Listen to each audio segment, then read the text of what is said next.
Hello and welcome to the Final Grayzone video. It's the end of an era. It's the sad, short, but felt very long era. I'm not sure how to feel about this myself. Yeah. Anyway, if you watched the stream last night, we were on the John Bolton tried to assassinate me with President Maduro. Apparently, get this, Bolton tried to kill Maduro with a redneck drone. I mean, if he pulled that off, that would be totally cool, in my personal opinion. Yeah. Well, that's my complaint. Why didn't he get it right? But anyway. Yeah, you gotta have better aim, man. Yeah. Or just don't tie C4 to a to a little remote control helicopter and expect it to work. Yeah. We're the world's sole superpower. We should be able to do better than that. Yeah. Honestly, where are we getting our ideas from? South Carolina? It's just like, hey, hold my beer. I'm going to assassinate that Maduro guy. Whatever country he's from. Yeah. Honestly, the fact they got the country right is probably the most. Yeah. But as you can see, we got through most of it. This is just kind of the continuation. So TLDR, for those who missed the last stream, basically Maduro complained about being assassinated by Bolton and how his country is actually not starving to death. Jeez, we've heard that before. Yeah, I'm gonna believe the photos of people eating out of trash cans before the guy who imposed those conditions on them. Sorry. These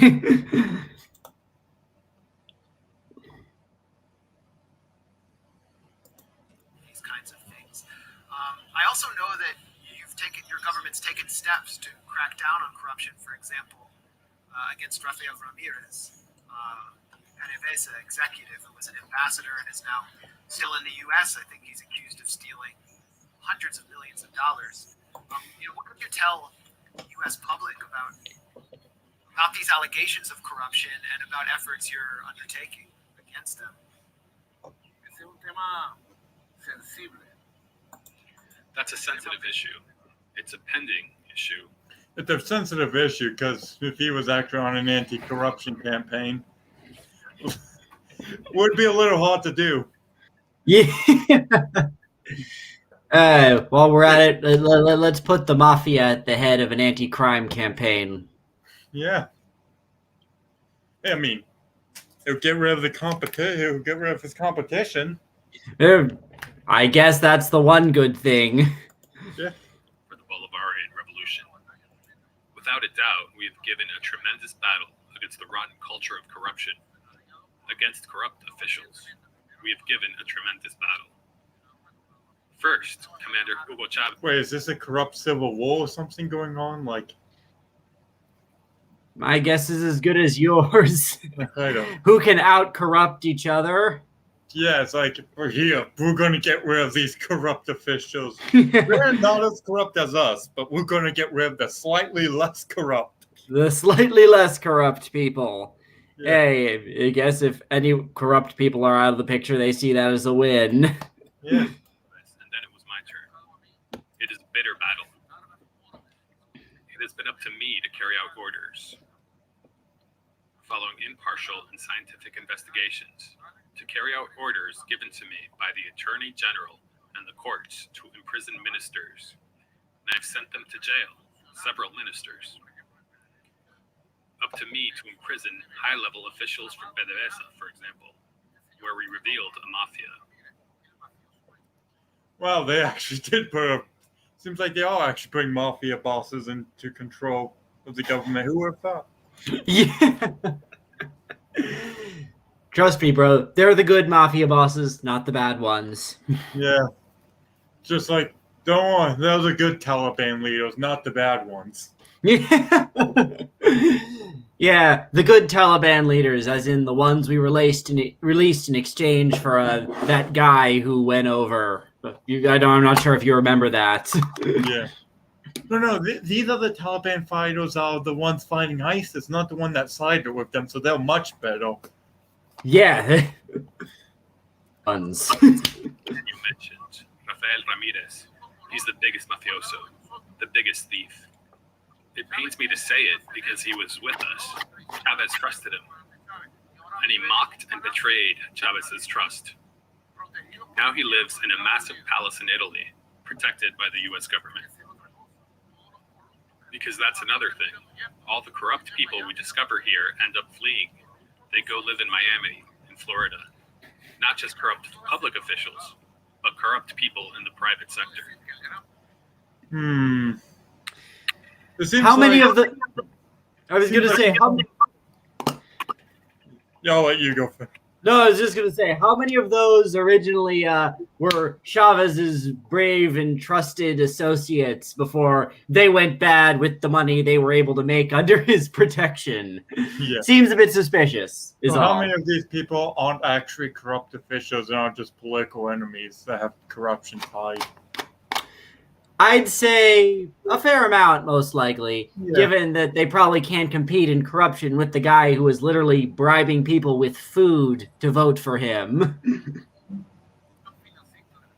I can say that the big financier of Marco Rubio and Donald Trump's campaign, a man by the last name of Miserani, who was the owner of the federal bank in Venezuela, he's a financier. He's one of the most corrupt people who took billions of dollars that were stolen from his bank's depositors in Venezuela. He lives in Florida, protected by the U.S. government. Wait, who put him in charge of the federal bank? This Chavez guy, he seems to have a very nasty habit of hiring corrupt people. Yeah. Look at who succeeded him. Yes, we're purging the corrupt people we hired and turned a blind eye to right up until it was no longer convenient. It's a double standard. I can't say that it's a pending issue. I can say that the corrupt practice of some officials harms the people. I can say that I can commit fully to the people, that I will expand the battle for ethics, for morality, against corruption. You can. I think you mean I will expand it for corruption. A little different. Yeah, probably lost in translation, I think. Yeah. Absolutely be sure of that. We've talked a little about your opposition here. Your foreign minister is in Barbados right now, in dialogue with the opposition, and there is a mediated dialogue as well in Norway. The last time this happened was in 2018 when you agreed to early elections at their request. You moved up the elections and then you entered into negotiations with Voluntad Popular and the MUD. And ultimately, they decided to boycott the elections to delegitimize the election. And then the U.S., I believe... Well, they did because they knew it was going to be rigged. So they Yeah, this was the election where he bought people's votes with food. And even then, even with vote buying, he got less raw votes in 2018 than he did in 2013. Yeah, and I think I'm going to check this, but probably he might have even been less than his opponent did in the previous election. Hang on, I'm confirming this. Okay, so in 2018, Maduro won about 6.2 million votes, and in 2013, his opponent won 7.3 million. Something's up there, I think. Something's a little fishy, and it's not the Venezuelan fishing industry because that hasn't been fishy in years. Oh, gosh. Threatened to sanction Falcon, the main opposition candidate, for running. Opposition. Lots of quotation marks around that. He was a personal buddy of Maduro. Again, what, controlled opposition isn't opposition? I'll be danged. Do you think the outcome might have been different in 2018 if they had all participated and joined around one candidate? Do you think they could have won especially given the state of the economy? Well, you know, I mean, yes, but the thing was, Maduro had total control over both the electoral committees and the forces of state coercion. If the opposition agreed to participate in good faith, he could have just used that stuff in his favor to swing the results and would have accused them of hypocrisy if they boycotted as a result, saying, hey, you agreed to take part in it. So, yeah, boycotting was the right decision. even without a united opposition, even without like the official opposition, the oppositions, the ones that remained, still got votes.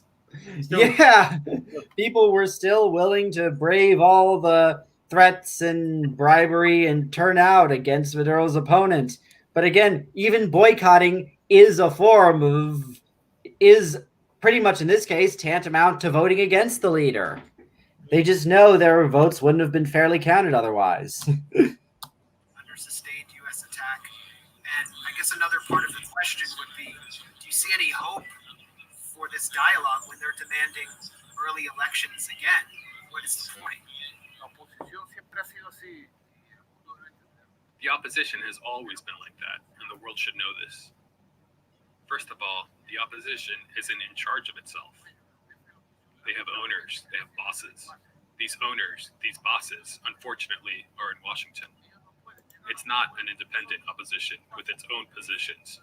They can't reach an agreement with us if Washington does not agree and tell them to do it. What? Okay. U.S.-backed opposition, apparently. That's his go-to. Yeah, no, everyone really opposed to me is just a puppet master of foreign powers, and honestly, it's just old at this point. This is standard dictator bullshit. But the fact that there are Americans who eat this shit up uncritically is just infuriating. Yeah. That's the point we have reached in this situation. It's what happened in January and February in 2018. The opposition had spent 3 years asking that the presidential elections be held early. We reached an agreement, drafted the document, gave every electoral guarantee, and when we were going to sign the document in front of the president of the Dominican Republic, Danilo Medina, and the former president of Spain, Rodríguez Zapatero, they are witnesses to this. The documents were ready to be signed, and Donald Trump's then Secretary of State, Rex Tillerson, called, and he gave the order to the opposition's chief negotiator, Julio Borges, to not sign it. Citation there, Maduro? Yeah. I've heard nothing about this other than from his mouth right now. Yeah. The citation is a crackpot, probably. A crackpot. Yeah, the citation This is a guy- bong. This guy needs to stop smoking the things he's selling to other people. Smoking the stuff he's helping to export. Yeah. His owner, Rex Tillerson, gave the order. A part of the opposition refused to participate in the elections. Could they have won? I don't know. We have a base. We have won 23 of 25 elections. I have faith. The fact that you rig elections and you can't even win 25 out of 25 should concern. Yeah, no, well, yeah, he's not so competent at being a dictator. Well, in all fairness, every election since 2017, when they basically shut down the elected opposition-controlled National Assembly, has been fraudulent. So they're becoming a bit more competent at that now. Yeah. Had it then, and I have it today, that even facing a united opposition, we would win. That we would win in 2018 as we did win. I have faith in that. Of course, this scenario would be political fiction, but we have faith, certainty that we would have won because of the experience we've had, because of the people's power we have. Because of the rigging. Because of the rigging. Yeah, the last legit election they lost against a 2/3 majority, right? And we discussed this already. even if one counts all the rigging and vote buying and the like, Maduro still won less of votes than his opponent in 2013, which itself was a controversial election that the opposition challenged. So I think he's talking out of his ass here. Yeah. Why did they withdraw, Blumenthal? Why did they withdraw in 2018? Because they already had this strategy of total aggression against Venezuela. They had this strategy in place of ignoring the elections, of attempting to not recognize me or our government from the United States and other governments allied to Donald Trump.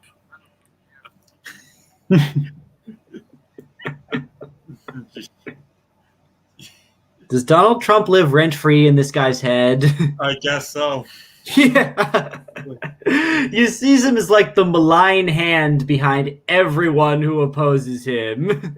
This guy seems to think that Donald Trump has like a very high interest in Venezuela. I mean, if he did, this guy would no longer be in power. Yeah. Like, let's just consider the fact Donald Trump met with Kim Jong-un. He's not willing to meet with you. What does that say about you? Well, I think it might say something about Donald Trump for sure. Yeah. Of taking our properties overseas, of expropriating Citgo. The plan we've seen this year, Southern Command already had it in place for Venezuela. That's why they gave the order. They knew, Blumenthal, that they wouldn't beat us in elections.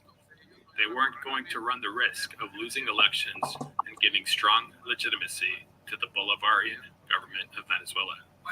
They won't. To be fair, they probably wouldn't want to give legitimacy to rigged elections. Yeah, like I said, you don't participate in good faith in an election that the guy is clearly going to rig and which he has a history of doing. And I mean, again, the last straw was 2017 when they set up their whole National Assembly because the people and the popular will had failed to vote the Bolivarian people into power in the real National Assembly. That in and of itself is a sign you shouldn't trust anything, any outreach attempts this guy makes. They're just a pure and simple power grab. Also, even for like a dictator, this guy's bad at interviews. Like he seems so awkward too. It's like if you've seen an Assad interview, I watched one last night just because I was recommended. And Assad, he's like freaking high energy. Like, at least you can say that. Maduro's low energy. Well, Assad at least is a high energy in the sense of gas bombing his own people, and Maduro hasn't quite reached that level of outright evil yet. Well, yeah, there's a point when you get so crazy, you just go with it. You're just completely unhinged. You claim that 14 million people voted for you when there's 9 million people in the government-held territories. That's what the recent Syrian election was. I mean, and where does it end? It ends with Saddam Hussein, where he literally just laughs at his war crimes. That's the final stage of a war crimes denial. Acceptance. Yeah, I did it. So what? Yeah. Serbia. Oh, gosh. Consequences be for this country and for the continent if your government were to fall in a U.S.-backed coup and elements like popular will were to come in? Would you, for example, I think I've heard you allude to the possibility of a civil war. What would the consequence be? Well, be a pretty quick civil war given the popular support. Well, there's that, but there's also Maduro's goons whom he pays with food and the collectivos, and they might try to Syria-ify the thing, and with the support of Russia and China too. So we'd have to throw our weight behind the opposition, just the way we'd never managed to do in Syria, if that ever happened. Yeah. It's a lot more winnable than Syria. Absolutely, that. At this point, Syria is unwinnable, so...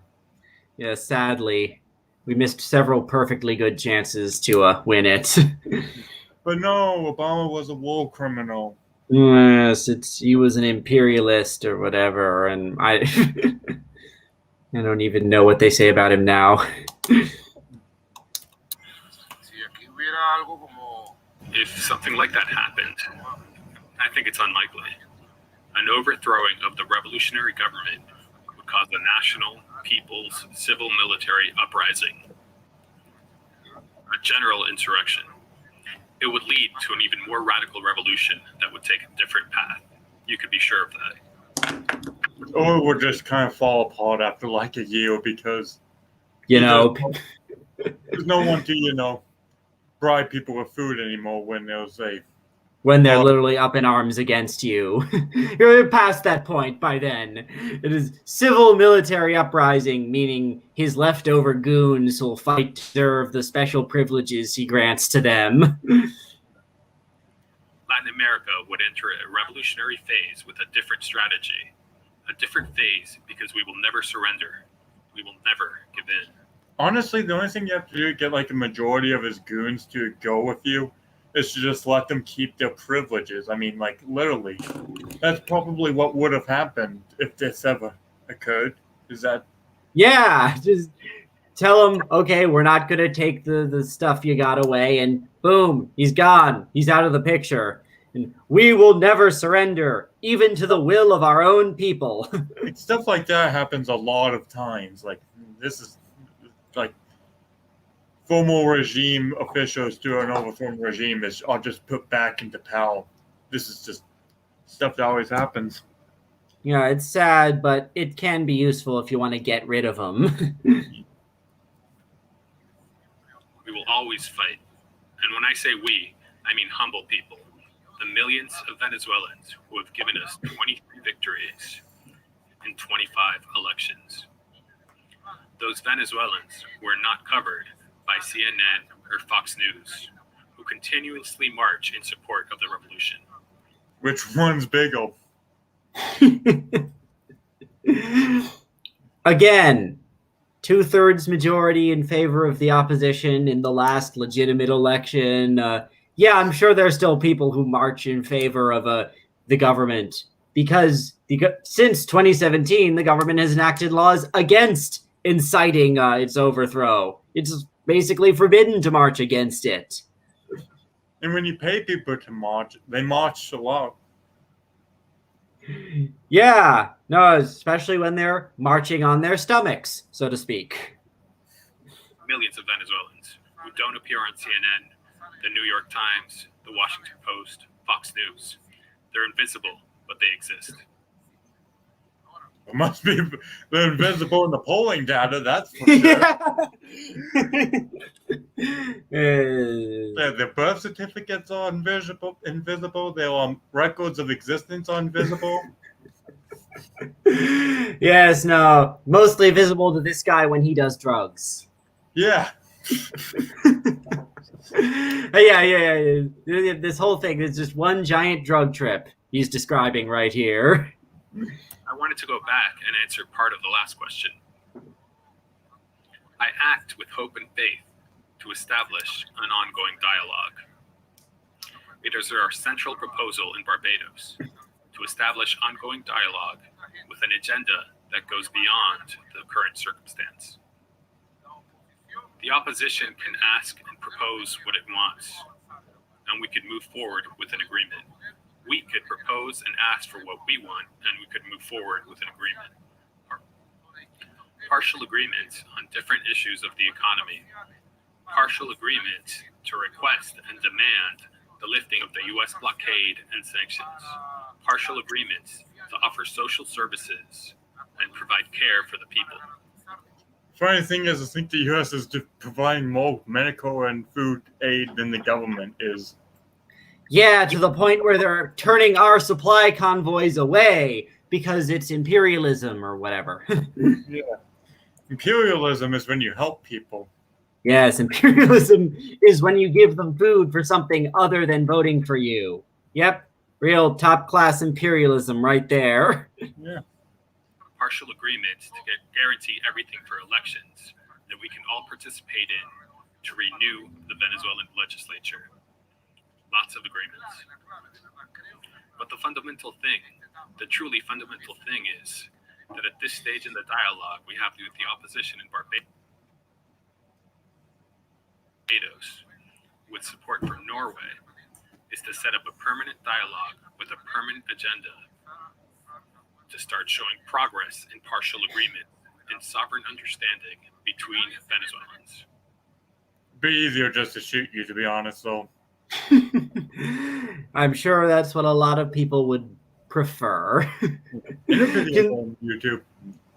Yes, they had a game in the street where people would shout out Nicolas Maduro and the other people would shout out motherfucker. This was a whole thing that went on around the country, and they had to pass a law specifically to ban it.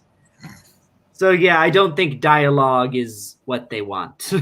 Nobody should interfere in this. Nobody should interfere. I can tell you, Blumenthal, that every day that negotiations and the dialogue begin, the United States takes measures, brutal sanctions full of hate, because the KKK extremists in the White House don't want dialogue. They want violence. They want chaos. But in Venezuela, and I can say this with a lot of hope and faith, dialogue, peace, and stability will prevail. That's a lot of hope and faith. Is that what they call the new crack? Yeah. This is some ace level projection from him. They don't dialogue, they want violence. Yeah, who the fuck has been beating up peaceful protesters in the streets? Surely not the collectivos you pay with your own money and food. I don't know if when you refer to Jorge Ramos, if he is an agent of the U.S. government. I've seen no evidence towards that, but I think that he's doing what he wants to do. He wants to gather fame. There are many other U.S. journalists who are acting as stenographers for our national security state, and what they have done. Wait a second, did even Blumenthal call him out on his BS though? I don't know if he's really a U.S. agent. I don't think there's any evidence for that. At least we know this guy has some part of a brain. Yeah. Granted, it's a part that doesn't get used very often. Just occasionally when he thinks he's surrounded completely by a friendly audience. Yeah. No, wait. Logic has taken in briefly. Gotta smash that back out. Yeah, it's like a deer that comes out of the woods and runs back to sound. It's demonized you more than almost any figure I can remember since Saddam Hussein. They've called you a dictator. They've said that you have Hezbollah in your country. They've said that you have like thousands of Cuban operatives everywhere. Maybe the cameramen are Cuban operatives. I don't know. All of that is true. Maybe even the Cuban, maybe they're all operatives from Cuba. No, they're just wearing green uniforms, smoking those big cigars. Yeah, with that flag thing. I'm not sure what country it is on the sleeve. Must be Puerto Rico. Yeah. Accents. Who else could they be? Maybe, no, they're totally not Russian operatives. And the cameraman's just wearing an Adidas tracksuit, being like, "Yes, keep talking. I love the Venezuela. Please, don't ignore me. I just drink vodka." Is squatting with the camera, wearing a Nushanka. Yeah. Also, I don't know how anyone could have told if that was a Russian or not. Demonized me since the most demonized man since Saddam Hussein. Yeah, that guy deserved to get demonized because he was bad.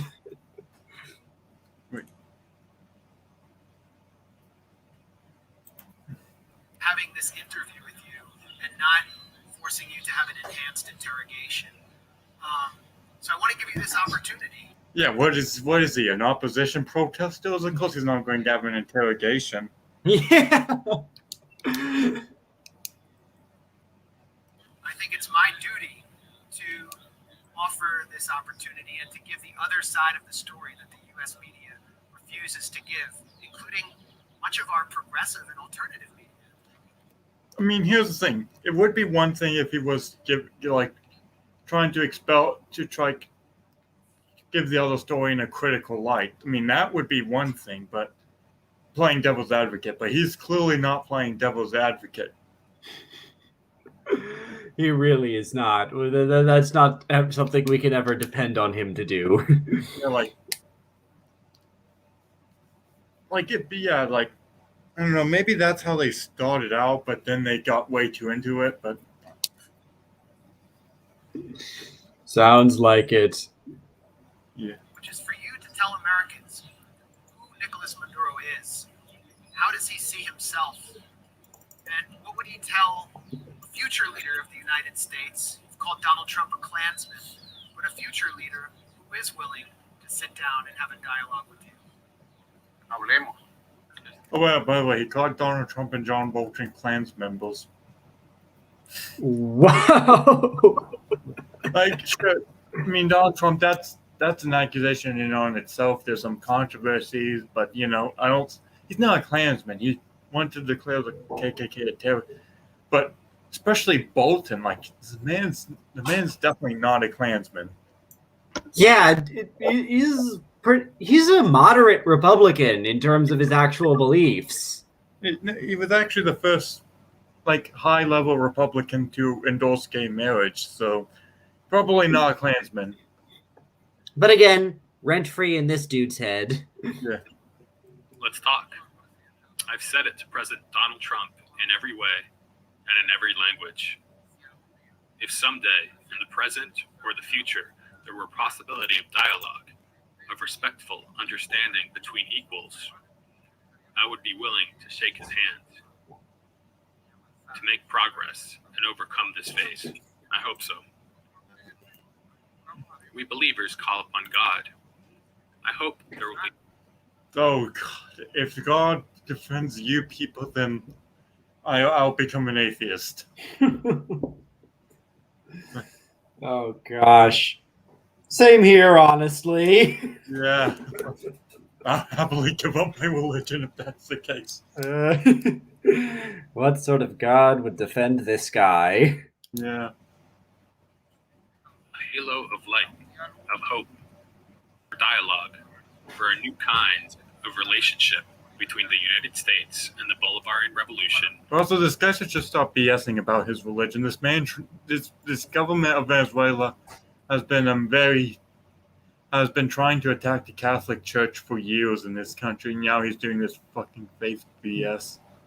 Yeah, no. He's trying to virtue signal when it's convenient for him to do so. And I don't think this guy is an actual believer, to be honest. Yeah. And Venezuela. I hope this happens. Who am I? I can tell you. I believe in truth. Truth can break down any wall, any lie, any manipulation. Only the truth shall set you free, said our Lord Jesus Christ. He's not your Lord. Not living according to what Jesus said, at least. That was the interview. Basically. Oh, man. It was Grayzone at its Grayzonest, a perfect way to round out the series. Yes. Anyway, as I mentioned, tomorrow I will be having Daniel DiMartino on for an interview / going over some of the lies about Venezuela we see from these people. And in a few minutes, I'll actually be on a debate on American Madhouse if you people want to check it out. And Might give it a look.